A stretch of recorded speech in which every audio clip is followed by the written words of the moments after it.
I just wanted to go ahead and say at the start of this video will have spoilers for Spider-Man 2. Let's go ahead and let's get right into this. I guess the best way to start off this video is by saying that Spider-Man PS4 is one of my favorite games of all time, so to say that I was excited for the sequel would be an understatement.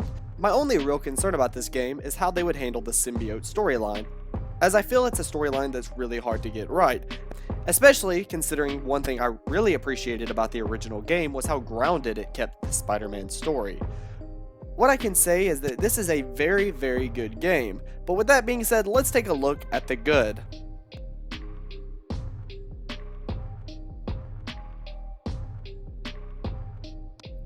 One thing I really liked was seeing so many villains, including a ton of returning villains from the first game, one notable returning villain being Mr. Negative, who has a really good redemption arc throughout the story.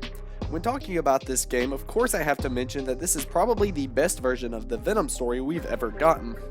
And I especially like how they connect the little details together, like the symbiote being the reason for Connor's loss of his arm in the first place. I will say that I really like the choice of making Harry Venom in this game.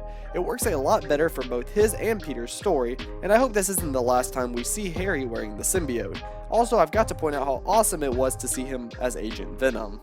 They have also greatly improved MJ in this game. Her missions are a lot more interesting with the new tech, and the boss fight with Scream was incredible, and something I definitely did not see coming. With all this being said, I am very excited to see what they do with the third game. Can't wait to see Dr. Octopus return, as this version of him might be my favorite Spider-Man villain ever.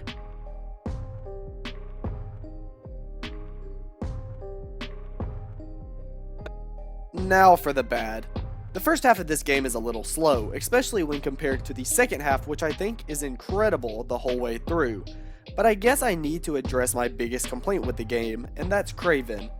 Now, I've never really been a huge fan of Kraven in general. I just think when you compare him to the rest of the Spider-Man Rogues gallery, he just doesn't really stand out. With that being said, in this game, I think they made Kraven stand out, and he's a really interesting villain.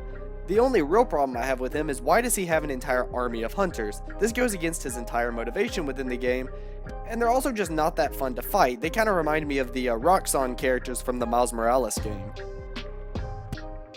In conclusion, I really like this game. While I'm not sure yet if I like it more than the original, I can tell that overall it's a really good game. Just like in the previous games, I can tell you that this is the best version of both Peter and Miles in my opinion, in any form of Spider-Man media. The story is really strong, and I'm excited to see what they do in Spider-Man 3.